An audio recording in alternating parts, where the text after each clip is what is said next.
then the single seat mindset was something that kind of grew out of COVID. But why I started it was me and other fighter pilots, we realized that, goal-oriented individuals, they get frustrated with rigid structures and slow processes and like unnecessary protocols that are constantly getting in their way. And there's no outcome. Like, hey, we're running down this trail, and then like I'd spent all this time and there's no outcome. I can't tangibly grab onto anything.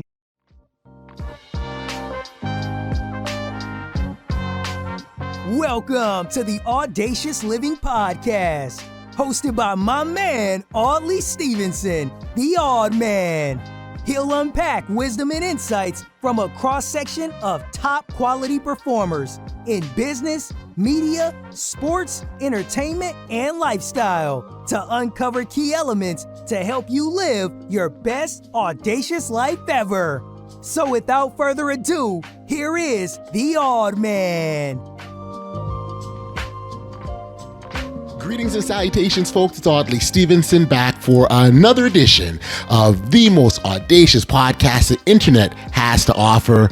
This is the Audacious Living Podcast, and I really appreciate you for being here and supporting us as we continue our ongoing goal of helping our listeners live their best audacious lives ever. As always, I encourage you to follow us on our social media channels. You can connect with us there. We're on Instagram, Twitter, and Facebook under the handle The Audacious Pod. And if you happen to be watching this episode on YouTube, then you can subscribe to our channel by tapping that bell down below. Ding, ding, ding. And you're connected to all great things Audacious related. Now, have you ever been in a situation which you've gone through a unique experience or challenge, and it was the advice or feedback of someone else who went through a similar situation that helped you get to the other side? Or maybe you were the person doing the sharing because you didn't have the benefit of having the same wisdom available to you when you were going through your experience. In either instance, it's the sharing of the experience that proved to be key. And that's what our focus will be today on this edition of the Audacious Living Podcast. Dominic Teich joins the episode, and he'll talk about the lessons learned that he shares from his very unique background as a fighter pilot instructor, and an initiative that he created called Single Seat Mindset. Now, this whole single piece comes directly from our fighter jets and the fact that there's only one seat inside the jet, only one human can fit in there, so it's single seat. So that's where that comes from. It was something that he developed and grew out of the COVID, and Dominic essentially now takes the lessons learned from fighter pilots and applies them to everyday life and business as a way of helping other individuals. Look, I'm a huge fan of the concept of sharing experiences to shorten the learning curve of others. And I love the fact that Dominic takes the wisdom from not only just himself, but more than 40 other fighter pilots who all serve as contributors to the single seat mindset movement. It was a great chat, and Dominic really opens up our eyes and understandings to the world of fighter jet pilots. And you'll also hear why and how they get their very cool nicknames. So it's a great chat. I definitely think you'll enjoy it. And so without any further ado, I'll turn to my conversation with Dominic Teich. Enjoy. Hey, Dominic, it's great to have you today with me on the Audacious Living Podcast. I really appreciate you taking the time like this, man. Yeah, thanks for having me. I'm excited to see where this goes. Yes, well, and you never know where things will go, right? I mean, kind of like when you jump in a cockpit of a plane, you take off, who knows where you might end up, right? Well, you got a general idea, but life has a way of maybe giving you some little hurdles here and there. Absolutely. There's no shortage of those. And I think that's a really, we'll certainly get an opportunity to dive into single seat mindset, which is, your bread and butter, if you will, as well as the life of fighter jet pilot. I think a lot of people are very intrigued about that. The idea of taking sort of life lessons from that realm and being able to apply them to our everyday lives, I think is fascinating. And so I think what we might do is jump right into that because sort of how you got there, but I also am very intrigued as to at what point you realize these lessons, whether there was something in the moment or upon reflection afterwards, because that's something that really excites me as well. So maybe we can start with just sort of Give us, give us a snapshot of, what single seat mindset is all about. Yeah. So the single seat piece of it is our fighter jets they're single seat. So it's a one human inside of the jet. And, we do have a couple of 2-seat jets for, initial training, just so that, we can sit in the back and kind of as instructors watch what's going on in the front seat. But that's where the single seat theme comes from.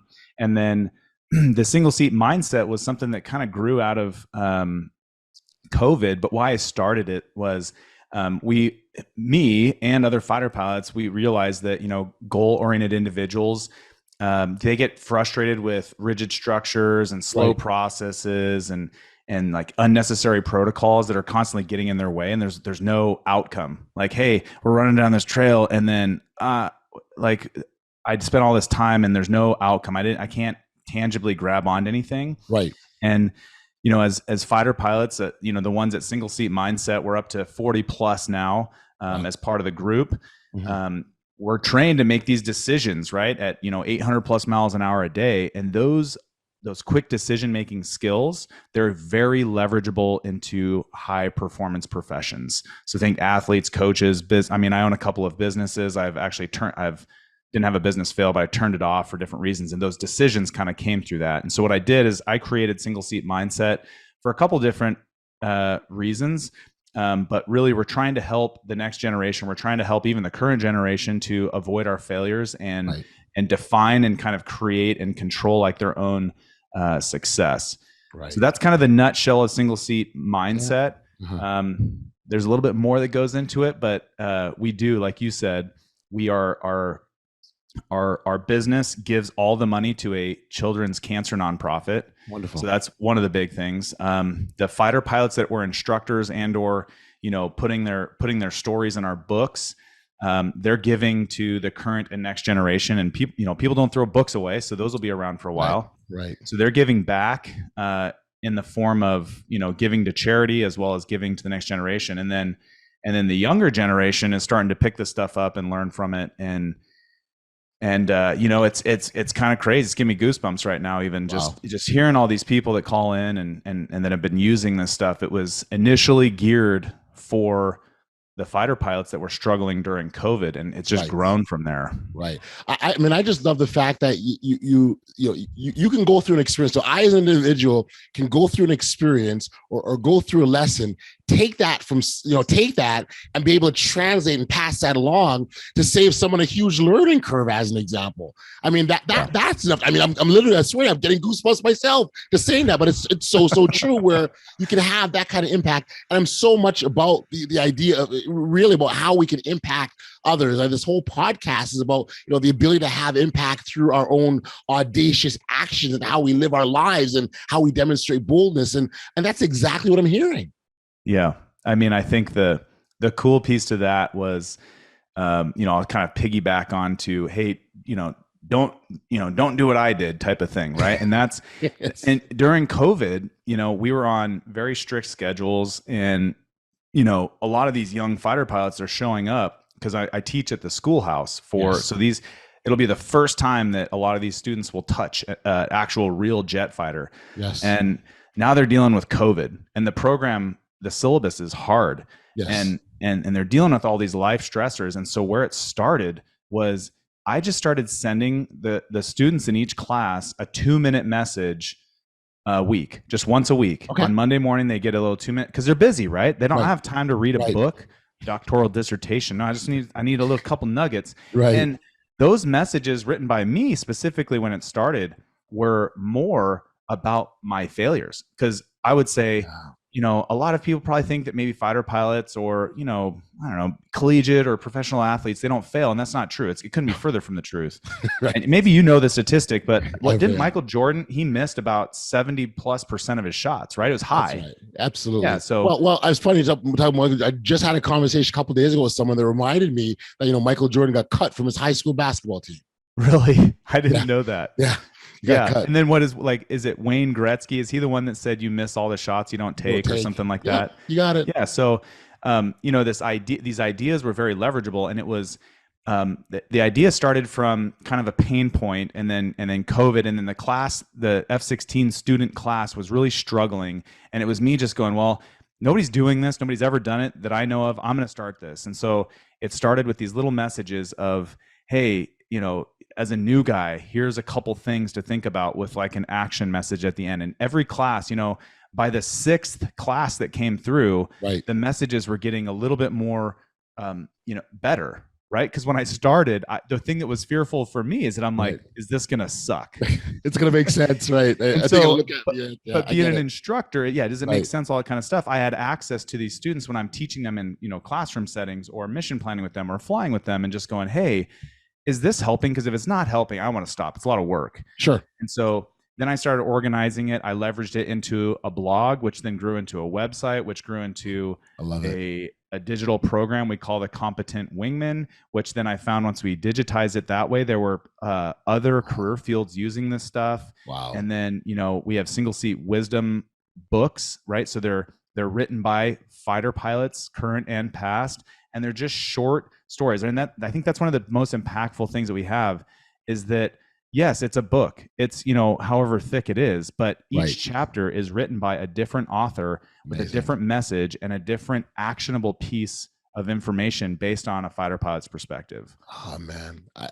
Well, first off, the fact that you've got that many messages, I mean, and maybe it's just my own ignorance. I ask for, forgiveness, but to think that there are that many lessons and wisdom from the perspective of a fighter pilot isn't something I would necessarily think, oh, wow, they go through a lot, but it sounds like there's a lot that they deal with, I'm assuming from preparation to being up in the skies to making these split-second decisions that goes into what they have to do. Is that what I'm hearing? Yeah. So, I mean, the life lessons are, you have to be a fighter pilot to be part of our group, to basically contribute and write a story. But I'm just looking at the book right now. One of them is called Fighter Pilot Fatherhood. So it's not necessarily a specific, this is how you fly an airplane message, right? It's, hey, I'm a fighter pilot and I went through these things as a fighter pilot and here's what I learned. And they leverage their fighter pilot training, right? Because, pilots, we're not doctors, but I can kind of make the analogy very similar. The schooling is very long, right? Like getting through, you have to have a 4-year degree, then you go through officer training, and then there's all of these rungs up the ladder you have to get to even get to be a fighter pilot, right? So you've put your time in. If you're I was a civilian flight instructor before I joined the military. Okay. Before you go to the airlines, you have to be a civilian flight instructor. You have to find a way to build your hours. Wow. And you are scraping. I was making $17 an hour, which a lot of people are like, that's awesome, but it's not when you got $70,000 in debt at 12% interest rate, right? Right. So I guess the big thing being these stories are, one of them is perspective. It's one of the fighter pilots. He lost his wife to cancer and what he learned from that, Wow. So they're not yes, there are a lot of fighter pilot little nuggets of wisdom. One of them here that I'm reading in the first book, The Art of a Fighter Pilot Debrief. And he, leverages his ideas. He's a Top Gun instructor pilot. So he went through Top Gun school and then he became an actual instructor in the school. And, he wrote that paper on how to effectively debrief. So you go through some stuff in life, maybe, you hit some roadblocks or whatever. And then as you debrief, you pull out those pain pieces and you figure out like, hey, where'd I go wrong? So that the next time you get after it, right? Because you're going to fail, especially if you're an achiever. Yeah. Right. If you're trying to achieve success, if you're trying to get somewhere in life, you're going to fail. So how do you debrief yourself? And that's a big piece, that a lot of people don't do, unfortunately. They just go, oh, I suck and I'm a failure. And, no, that's an event. That's not you. Yeah, I love that. It is an event. And I love the idea of debrief, call it reflection, call it self-analyzation, whatever. But it is that process. And we can talk about failure all we want as, something that we did, but it's just something that happened to us. We don't own it. It isn't part of our makeup. It's not our DNA. It's not in our character. It's something that happened to us and what we can take from that and the lessons and ideally what you're trying to convey in your book. So that's really awesome. Dominic, let's go back here. Sure. Where did flying come for you? Like, where did this fascination left for airplanes? I mean, you just told me about the process and how long it takes and going to schooling, and you got to be really committed to want to go through that, man. Yeah, I think so. I do consider myself a little bit lucky in the sense that I've always been fascinated by airplanes. As a little kid, we grew up next to a military base. We got to go to air shows. I got to see. So the seeds were planted, right? Got you. And I'm not alone in this. There are a lot of boys and girls specifically too that get this itch to fly, right? It's this fascination and of the third dimension. I wonder what it's like, right? Right. And a lot of times, I think a lot of people don't know that they even can do it. So they don't know who to ask. And, they don't even take that first step. Just go get an incentive flight in a little civilian airplane and see what it's like. And then if you're even remotely interested, maybe do another one, and just kind of see where it goes. Right. But for me, I had the itch early on. I built a little fighter jet model with my dad when I was 7. At 12, I was standing on the flight deck while my uncle took me up there. He worked for Alaska Airlines. He was a maintainer, but they were doing engine runs. And so I got to be in the cockpit as a 12-year-old little punk and like looking at all the screens. And I was like, man, this is the best seat in the house. Wonder what it's like. Right. So I get the itch. And then by 16, I didn't really have any, there were no pilots in my family. I was just rogue. I wanted to do it. So I was like, well, my uncle's a mechanic. And he said, if I'm a mechanic, I can be around pilots and maybe I'll start asking people and learn that way. So I signed up for mechanic school at 16 and then ended up talking to a counselor who had a flyer about a flight school. And I went down there to check it out. And then I flew at 16. And then I was like, I don't want to wrench on these things. I want to fly these. I love it. And so then by 18, I was teaching people how to fly as a civilian flight instructor while I was going to college. And then I figured you have to have a 4-year degree to become an officer in the military. So I was like, okay, I'll just get a degree. And then worst case scenario, I'll just go to the airlines. So I had a job lined up with a small commuter airline, many years ago. But then the Air Force ended up giving me a spot to go to pilot training. So I was like, I can always go back to the airlines. Sure, it'll always be there. Yeah. Yeah. So I better take the military route. And then from there, I competed through flight training and made the fighter track, and then eventually made it into a single seat jet fighter. It was a long road. It does take a decent amount of commitment because there are days where it is not fun. Yes. Yeah. The part I love about even as you recount your story there, how things kind of fall into place and it lines up perfectly, and almost like you put it out in the universe. Here's what I want to do, and all of a sudden here's a flyer, and you're flying at 16, right? Like that doesn't happen to everybody, right? Yeah, you got to ask questions, and there is a. So we're actually in the middle of myself and a couple other buddies. We're writing a book for the 18 or the 8-year-old to 16-year-old age group, right? So the time in your life where you're you're figuring a lot of stuff out, and you're like, well, how do I do the things? And so our basic construct is, you've got to have the mindset, right? And the mindset is you've got to start learning some things, and you can't be. You can be afraid of failure, but that can't stop you, right? Because that's how you're going to grow. So you have the mindset first. The second piece, which I think a lot of people are missing, that I was missing for so many years, was I didn't have a coach or a guide. And that's what our single seat mindset company is for, is we're just the guide. I ain't the hero, you're the hero. Right. So then when you have that guide, it's a little bit more direct on what path you're taking, and they can, it's like a coach. I played I played baseball all the way up through junior college. Yep. And there is a reason why teams do really well with a good coach, because they're the guide, right? They can tell you what to do. And then at the end of it takes action. And the action piece is the person. That's you as the individual. You have to put your plan into action. And it's very broad brushstrokes, but specifically, what path do I run down? Well, I had the mindset, and I was taking massive action, and I wasn't afraid to run down a path and turn around and be like, that was the wrong path, right? But if I had a guide standing there at step 1 going, dude, what do you want to do? And he's like, okay, don't run down these 20 paths here, run down these 3 paths here. Exactly. And again, I mentioned earlier, it shortens that learning curve, really what you want. Like Yeah. learn from the things that I didn't do correctly. Learn from my mistakes to shorten your own learning or your own path itself, and make your journey just a little bit easier. And I think, and that for me, I gotta go back, Dominic. That's the piece that I love the best, because if I can take from what I've gone through to make it just a little bit easier for someone else, like there's beauty in that. There's beauty in that. And that's how the wisdom gets passed along. And so I love it a lot. I really do. I think what you're doing is fantastic. So you've got 40 or so pilots that have all contributed. Yes. Right? Is that right? So those conversations to recruit them, if you will, like, was it hard, or what did that look like?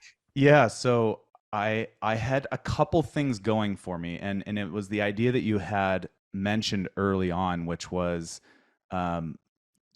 just as you get started, right? There's this idea of, I have to have a vision, which tricks people into thinking I know what the final goal is, and that couldn't be further from the truth, right? My vision was very broad. Yes. Let's give to charity. Let's help these fighter pilots, right? Let's start with that. And then you can start to hone that in, right? And as you learn, you can start to hone that in. So to answer your question, by the time I approached fighter pilots to write their story and to get it published, at that point, I had already owned two businesses. At that time, I currently owned an apartment investing real estate business where it's a lot of work. We renovated properties. I had written a book at this point. I had done website stuff, videos. So I was all into that. And then I had already, like I had mentioned, I'd already been sending these messages to the students, and I already had a blog and a website set up. Right. I had already written two very low content books just to practice the, and to have gifts to give to people. One of them is called Single Seat Gratitude. Okay. And it's just fighter pilot gratitude, inspired wisdom to get, like, it's more inspirational. So I'd already done a lot of this stuff. And then when I got to the point of approaching the fighter pilots, I was basically saying, you're going to do work by writing your story, which you may not want to do, and you're going to give to a cancer foundation. So how do you market that? Right. Well, you just do it. I had sent the message, and I had, I sat down one day and I just wrote all the names out of every fighter pilot I could possibly think of. I looked at Facebook, my phone, emails, and I was like, does this guy know me? And I got to over 200. Oh, wow. Okay. And so I started just messaging them, texting them, and asking, and out of 100, after 189 attempts, I got 20. Wow. Which is pretty high, right? No, that's it's a lot. It just goes to show you, though. I mean, heck, I don't even think I know 3 fighter pilots, so you're ahead of me. Well, I'd been doing this for, like 15 years at that point. Got you. So, so I had, and then I've worked as an instructor in 2 different schoolhouses. So there's a lot of there's probably, and I'm not saying this because I'm important, it's just that more people probably knew me than I knew them. And so if I recognize their name, they would probably remember me. And it might be in a negative connotation. Understood. Like, Understood. No, dude, I don't want to write a story in your book. You're a jerk, right? But I wasn't afraid. That didn't stop me, because our mission created a lot of purpose, right? It created a lot of purpose in going, I know we're helping a children's cancer nonprofit with the money, right? And then I know these stories will help people. They're not going to help everybody, but this will guide and help some people in some way, shape, or form. And what I've begun to notice is many people won't let you know because they're so busy, right? They won't let you know, like your podcast, they won't come up to you. You won't hear from all those people. So let's say it's 10%, which I think is generous. Yes. Probably more like 1%. So if somebody tells you, dude, that was impactful, thank you. There's probably 99 other people that saw it that didn't tell you. Yeah. Right. So you could take comfort in that. Yeah, I gotta jump on that, because again, when you're a creator and you're doing it for the purpose of creating and putting it out there, it's true. You're so true. You never truly know. right? You just got to trust that you're doing what you're doing for the right reasons, and that you want to make, your contribution to society, and however that looks like, and trust it goes where it goes. And so when you get that back, you're right. You don't always hear, but I'm not doing it. And as you're not doing, what you're doing for the purpose of getting the love, if you will. It's bigger than that. And so that point resonates really loud and clear. So Dominic, when you reached out to these pilots, I'm assuming you didn't give them a parameter. You just said, I want you to tell your story. You didn't tell them what you wanted to write about or anything like that. No, it was very, I had done a lot. So I knew how to at least roughly frame a marketing message. Because I owned businesses at this point. Okay. So I put it, I built a website actually to start out. Which is not required. Like I could have gotten the message out a different way. Sure. The website though was my way of being able to just send one link and it's all in one place. Yes. So you could also build something in like Google Docs and send the link, and that way if you need to edit it, you can just keep updating it, right? So there's a ton of different ways you can do it. But mine, I think the website lent a little bit of credibility. There was a proven path. I'd already published books at this point. I was willing to send them a book for free. And then it was very, very, I told them, hey, this is who we're writing to. This is the avatar. It's between these ages. They have these pain points. But then where I opened it up was, you can write about your story on these topics, not politics, right? Not hate speech. Right. These books are inspirational. They're meant to build people up. And then, a chapter filled with swearing and all that kind of stuff. Maybe in like a wartime scenario where if that lends credibility to your story, but I find that most often that it's not, right? So, no, I gave them a framework. I even wrote a writing guide for them. Okay. I had defined many of the things, hey, if you're going to send me a picture, it needs to be this many pixels. If you're going to, so I really kind of, I didn't pigeonhole them, but I did give them, they needed some framework because I've actually been invited to write on other projects, and they open it up. They're just, no, we want you to write. And I'm like, do you want 10 pages, 40 pages, 1,000 words? 40,000, like there's a huge difference. Who am I writing to? Who's your audience? And so, giving that, providing that information up front. And here's the thing too, I didn't have that all built when I started approaching people, but as I started getting feedback, thinking about it, I debriefed myself, right? Yes. Using my fighter pilot knowledge, I'm like, okay, that sucks. Let me redo this over here. I'll send it back out. And then like I've kind of alluded to it before. I'm an action taker. I'm just a very action-oriented person. And having run a real estate business, I learned that 99% of people will say no. Right.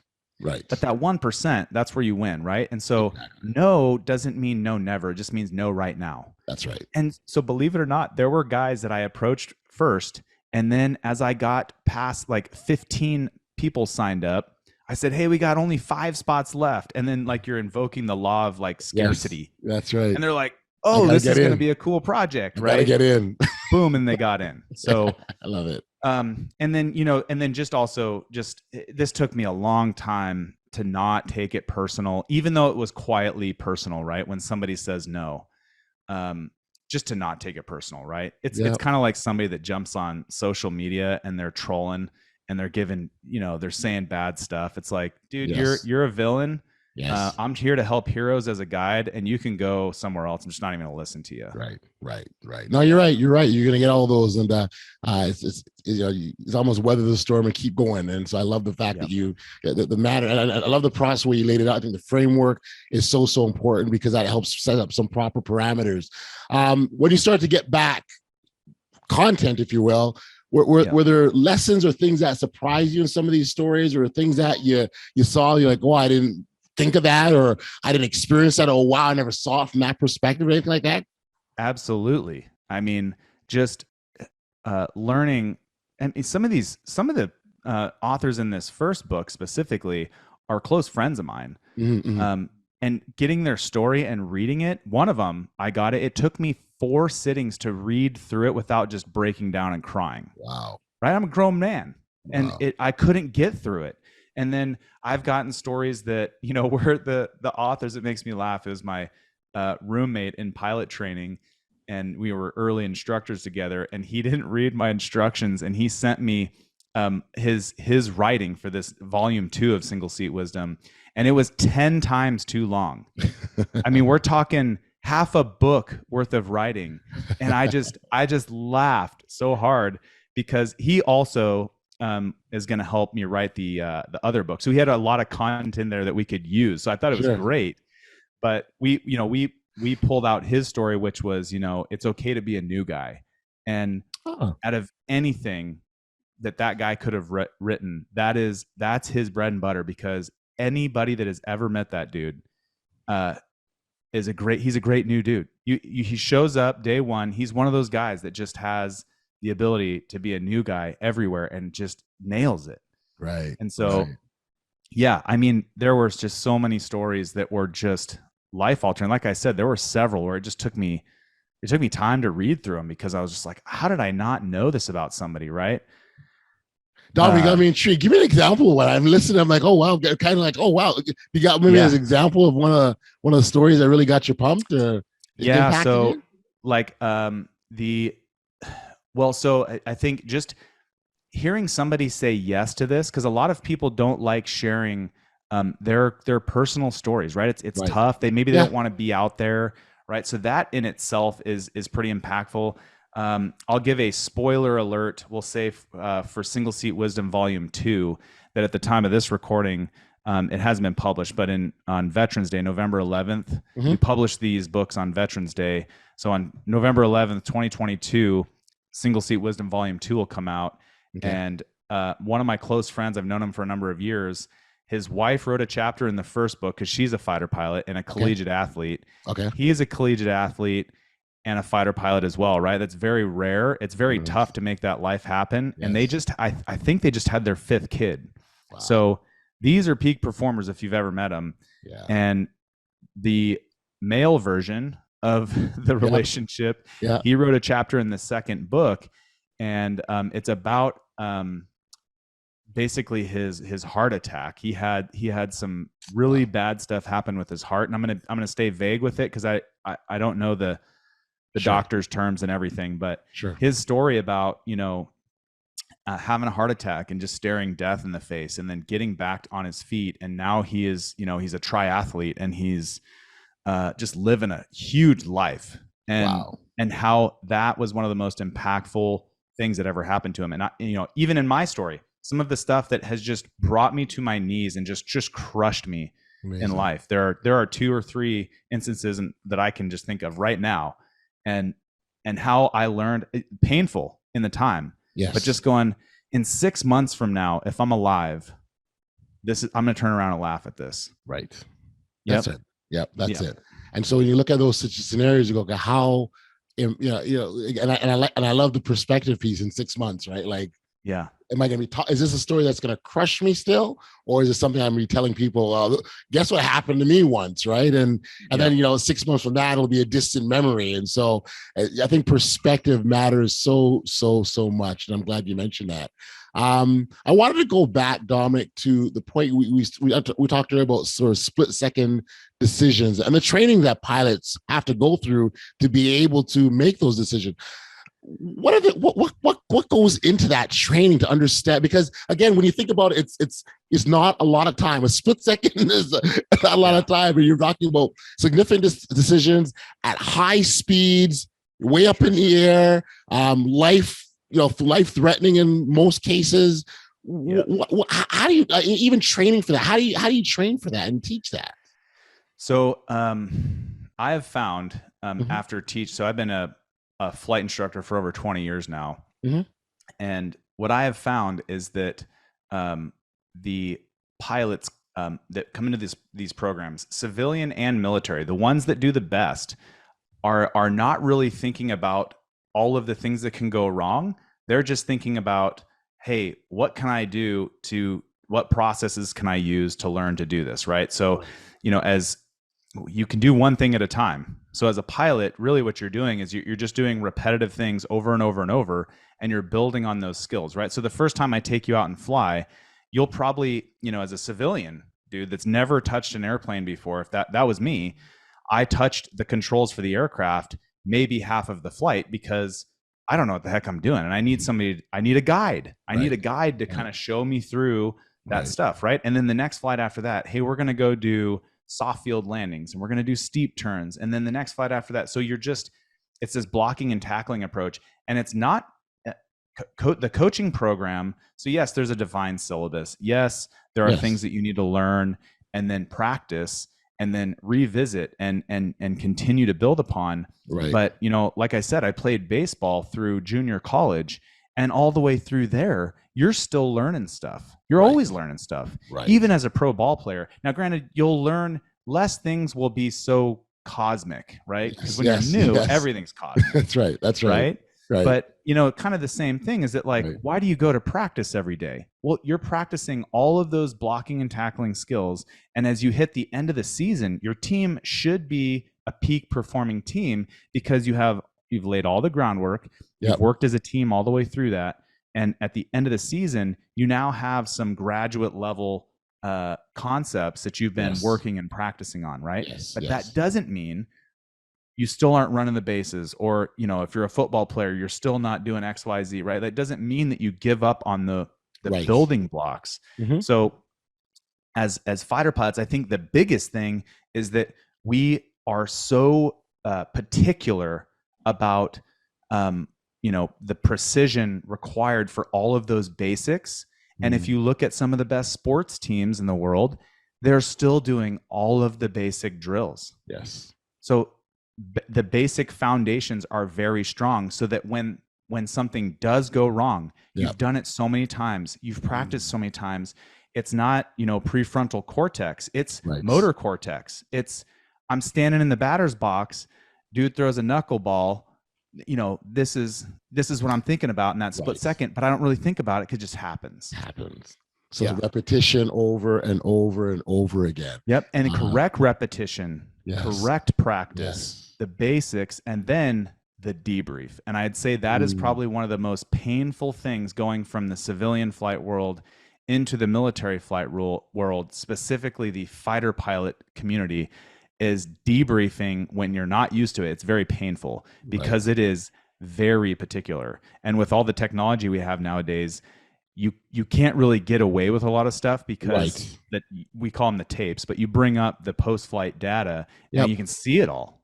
Here's all right there. Here's what you did. Here's what you performed. Here's your response time. Here are the things you could have done. So so there's always this piece, right? You learn to kind of not criticize yourself, but you learn to just fess up. Hey, I messed up. Right. And I wasn't good at that when I started. I was terrible at it. But I even learned that, right? I learned that after a while, you sit down in a debrief and they're like, hey, before we start, is there anything you want to bring up? And you're like, yeah, I jacked up this, and this today.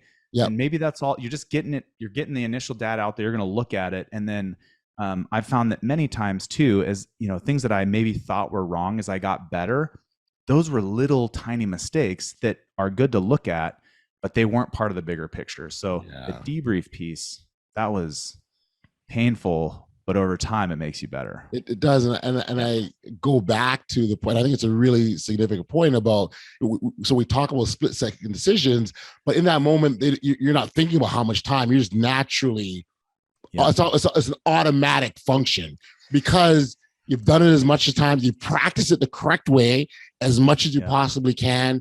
There is no other option really. Like, this is what you should be doing because this is how it's done, right? There's a lot of that. But what happens when that 1% of the time it's not, you've never seen it before, right? So that may get you off your game. You may live through that. But then the problem is that could be an event that is so earth shattering to you, right? It just, it throws you off your game so bad, but you've practiced the basics so much that when you're recovering the aircraft, you don't forget to put the landing gear down. You don't forget to check your flaps and, set up the landing system and do a world-class landing and talk to ground control and all of those things that, so as the young guys are learning, those simple tasks, those are the things that will create situations that can kill them. The simple things, just bringing the jet back to land, right? Because they saw something that was 1% of the thing they weren't expecting. It threw them off their game. They're dwelling on it. And now that's all they're thinking about is, oh, I might bust this ride. I might have to do this ride again. I may wash out. I may, all these like the victim mindset. You got the villain inside your own head just going, yo, dog, you didn't do good. You didn't do good. You didn't do good. And it's like, no, shut up, dude. I gotta get back on my game. That's right. And the more practice that you have, like for me, those 1% of the times, I'm gonna knock on some wood, they're pretty few and far between. They still happen. Sure. Right. Sure. And it's more from like, I'm single seat, right? So I'm in my own jet and I'm monitoring students in the other jet. That student may invent a new way to try to kill me or themselves. And so that may like get me off my game for a split second, but as I recover from that, I'm like, whoa, right? Like boom, back to safety. We got the jet where it needs to be. And then we're back into our blocking and tackling, all of our normal stuff. Yes. And it's not as if, we ran in this 1% thing, push the restart button and start all over again. No, you're still in the midst of the process, right? You still gotta land the plane, right? So it's not over and it's not done. And it's almost like a very much like a refocusing exercise that you nearly go through, but in those split second moments again. And so it's not starting over because you don't have a chance to start over. You've got to see the thing through all the way till it's done. Yeah.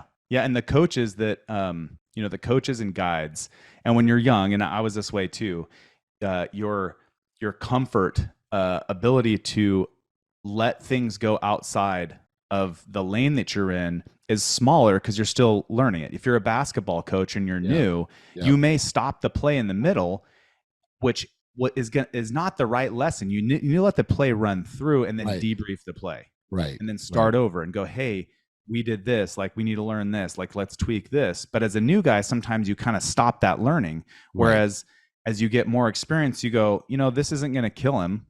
But I'm going to prove a point and let the rope out a little ways. Yes. And and some of them will recover. And then boom, that is where they get the learning because they remember that. Yes. Right. And even though they bust the ride or maybe they don't, whatever, but they learn from it. Yes. And it sticks with them versus, if you just jump right in there and you don't let it play out. Yes. I mean, you got to let them learn. It's just like little kids. I have 4 little munchkins at home, right? Sometimes you just got to let them. Give them the rope. Like, I have almost 1-year-old and I'll just let him tip into the pool, right? Because he can't swim yet. And then he looks at me and I'm like, yo, dog, there's steps over there for a reason. He can't talk yet. But it's like, dude, you got to let the newbie fall in the pool. Right. I get you. No, I get you. The part about giving the rope, I think it's so important. And that's something that an instructor has to learn themselves because you naturally want to jump in and you want to be there to catch and you want to be there to save them from those bumps and bruises. But in a controlled environment, you as an instructor knows how far things can go. But I think those mistakes and those errors, they have to be made because that's what makes us better. Yep. And as you go along, as you become an instructor, it's not about you anymore. And that's a piece that it took me a little while to learn that, but it's not about your training. It's not about you anymore. How do I tailor it for them? So, and this is more of a big level concept that I've kind of come to after like talking to enough people is that, you are an achievement minded person. So you're on this achievement hamster wheel. And like, let's say you lose your mind or you fall off because you didn't define success. Right. So now you're successful. So you're like a fighter pilot instructor. And so we'll say that that's success within that career field. Yes. That's very me centric. I am successful. And the next step out of that is bring some significance to that. Yes. Them. How do I make this about you? How do I facilitate your training? Because every student's so different. And then when you listen and you hear that and you internalize that concept, you go, well, is it the best for me right now to interrupt your training, even if you're going to fail? Is it best for me, or are you going to remember this? Right? Because sometimes if you don't die, sometimes those lessons are the best because you'll remember them. Right? Yeah. I oftentimes will say that in your youth, it's the idea is you make as many mistakes as possible, but don't let those mistakes follow you into adulthood, right? So leave them in your youth, and you can learn from that and move on. So I hear that loud and clear. Yeah, Dominic, I just am a big fan of what you've done, and in terms of harvesting these stories and these lessons. So first off, I congratulate you. Volume 2 is on the way, which is fantastic. I think more than anything else, and I've sort of touched on before, the significance in teaching lessons from other people's experiences. I don't even like to use the word mistakes, because I think things happen for a reason, but the experience of others, when you can draw those lessons and be able to, again, shorten someone else's learning curve, is fantastic. That's exactly what you're doing with single seat wisdom, and the mindset. So I wonder, maybe the starting point for our listeners who are definitely intrigued, because I don't see how you don't be intrigued listening to as you describe this project. They want to become a part of it, pick up a book. Where can we send them? Yep. So singleseatmindset.com. That is the launch pad for pretty much everything. So that'll launch you maybe into the other websites for the books, or we're building out the insider circle right now. Okay. So you can access other little nuggets that you wouldn't normally get. So singleseatmindset.com. It's all right there. Like I said, we are growing at the time of this recording. So nice. Keep checking back, because there will be more on the way. Nice. One thing I had remiss before we go here, I wanted to make mention of, because I think that fighter pilots always got the coolest nicknames. Like, they all got really, really, really cool nicknames. And I'm thinking Top Gun Goose or whatever. Yours is Slice. Like, I mean, is that part? Is that like is that part of the community that you've got to have a nickname, or because everyone's got one, man? Yeah. So it's a we call it a call sign, and many times it's kind of funny. You won't know. I mean, there's even guys that I'm thinking about right now, and it's a little bit embarrassing, but I don't even know their first name, because I have to take time to think about it. And so some of the younger guys in the squadron, they'll do what's called First Name Friday. And if you don't know the person's first name, you got to charge them $5. So, but you don't give yourself your own call sign. It's typically given to you by your peers that usually are older than you, that already have a call sign. Yeah. And it's a little bit of a haze, but it's also pretty fun. And at that point, it's usually because you did something stupid. In my case, I had a very close pass with my instructor pilot when I was kind of a young dude. Wow. And they said I tried to slice him in half. The story is a little bit longer than that. But I was also in a Japanese, I was living in Japan at the time, and I was in a squadron called the Samurai. So it kind of just fit, the full tang ninja sword slice, as well as like you almost died. Yeah. It's usually you get named by your peers, and the call signs, believe it or not, they're not always cool, right? You kind of have to own it. And I've seen guys put up not like their call sign, and it just almost solidifies the fact that we're not going to change it. It's sticking. And the more you dislike it, the more it's sticking with you. I know that all too well. You don't give yourself your own name. You're dubbed it, and you just got to accept it, because that's what it is. Right? It's like your friends when you're a little kid. They give you your nickname, and the more you fight it, the more they're going to call you that. That's right. No, I hear you. Awesome.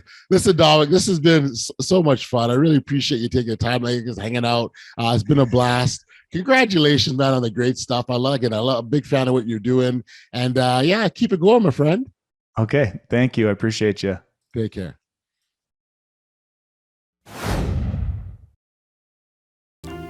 Back we are on the podcast, and of course I got a big shout out and thanks to Dominic for being here and teaching us all about the single seat philosophy, as well as enlightening us to your book, which I'd encourage listeners to check out by heading over to singleseatmindset.com.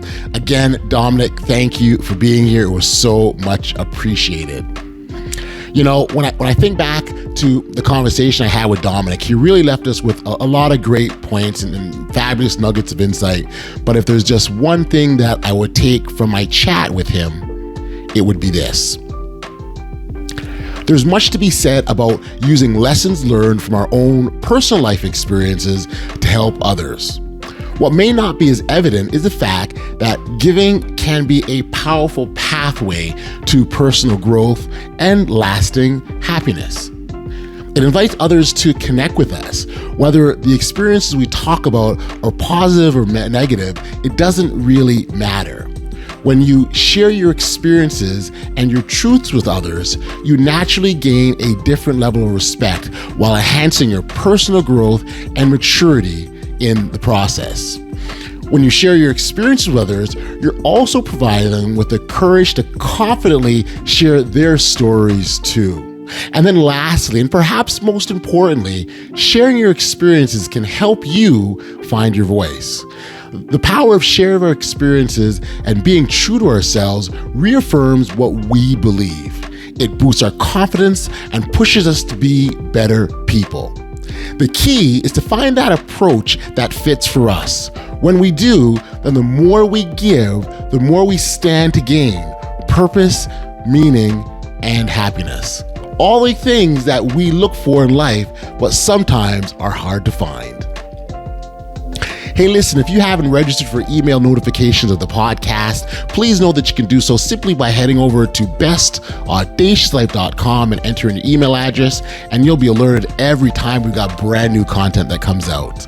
We've sadly reached the end of another episode of the Audacious Living Podcast, and as always, I send out my thanks and appreciation for those lovers of audaciousness, the tremendous listeners that support this podcast, make this thing go. The ongoing support is so much appreciated, and I thank you.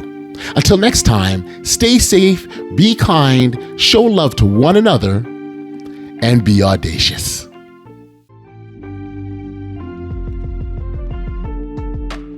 You've been listening to the Audacious Living Podcast, hosted by Audley Stevenson. If you enjoyed what you heard, be sure to like, subscribe, and share.